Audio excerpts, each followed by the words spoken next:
አውሮፓ አለችኝ የምትላቸው 8 ምርጥ ክለቦች ታውቋል። አሁን እያንዳንዱ ጨዋታ ማን እንደሚያሸንፍና ወደ ግማሽ ፍጻሜ እንደሚያልፍ ነው እኔ የምገምትላችሁ። እኔ ትንቢት በሉት ማለት ፎሎ ኮፒ ሊንክ ሼር እያደረጋችሁ ይሄን ቪዲዮ ጀምሩ። እያንዳንዱ ጨዋታ ታሪክ አለ። የመጀመሪያው ጨዋታ በፒኤስጂ እና በሊቨርፑል መካከል የሚካሄደው ጨዋታ ነው። ፒኤስጂዎች በዚህ ዓመት ያላቸው አቋም ከያለፈው ዓመት ያላቸው አቋም የቀጠለ ነው የሚመስሉ ሊጋቸው ላይ የተንገዳገዱ ቢሆንም ሻምፒዮንስ ሊግ ላይ ግን የመጣላቸውን እንዳለ ቅንድቡን እያሉ እየጣሉ እየመለሱት ነው። በጣም ብዙ አታኪንግ ላይ ቦለር የሆኑ ጨዋቾች አላቸው። እነ ቪቲኛ እነ ባርኮላ ክቪቻ ዱዌ ዴምቤሌ ምናምን ሙሉ ቀን መጥራት ይቻላል። በጣም ነው የሚችሉት። ዲፌንሲቭ ትንሽ ኢሹ ሊኖርባቸው የሚችለው ስቲል ግን እዚህ ጨዋታ ላይ በጣም ትልቅ ለውጥ ይኖራል ብዬ ለምን ውስጤ እንደዚህ እያለኝ አላውቅም። ቨርጂል ቫን ዳይክ ግን በጣም ትልቅ ኢፌክት ይኖረዋል እዚህ ጨዋታ ላይ ብዬ አስባለሁ። ትልቅ ዲፈረንስ ያመጣል ብዬ አስባለሁ። ይሄን አታክ ለማቆምም የ2019 20 ምናምን የነበረው ቫን ዳይክ እንዲህ ጎትቶ መንፈሱን ስቦ ማውጣት መቻል አለበት። ብቻ ግን እዚህ ጨዋታ እኔ ይሄን ጨዋታ በደርሶ መልስ ሊቨርፑል ያልፋል ብዬ ነው የማስበው። የምትሉትን በሉ። ወደ ሁለተኛው ጨዋታ እንሄዳለን።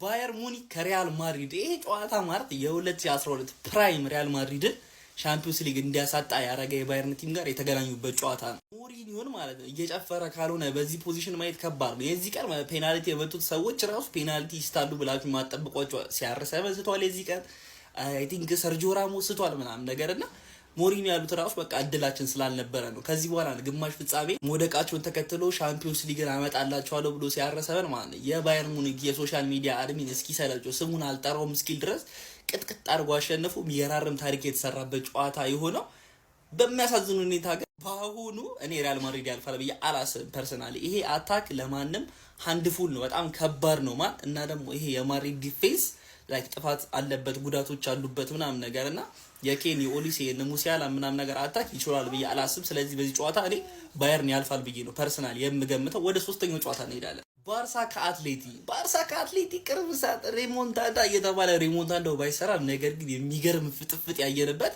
ጨዋታ ነው። እንግዲህ ባርሳ ከአትሌቲ ሻምፒዮንስ ሊግ ከዚህ በፊት አይተናል በተደጋጋሚ። ግሪዚ እንግዲህ የኤምኤስኤንን ሜሲ ሰዋሬዝ እና ኔማር የነበሩበትን ቲም በደርሶ መልስ ጥላ ማለፍ ይችላል።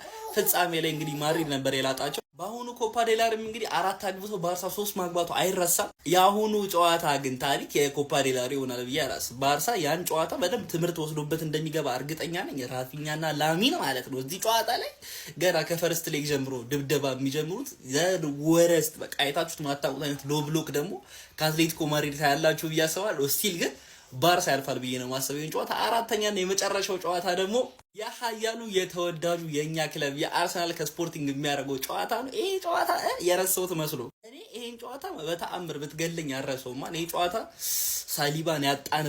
ሳሊባን በጀርባ ጉዳት ያጣንበት ጨዋታ ነው። ከፕሪሚየር ሊጉ በቃ ውጭ ያደረገን 2022 ላይ ሳሊባን ያጣንበት ብቻ ሳይሆን ራምስዴል ላይ ተበሳጨውበት ትሮሳርድ አርሰናል ማሊያ ከለበሰ ጀምሮ በቃ እንደዚህ አይነት መጥፎ ቀን አሳልፎ ያውቃል ብዬ አላስብም። በጣም ብዙ ኳሶችን የሳተበት ጨዋታ ነበረ። የምንበቀለው በቀል አለን።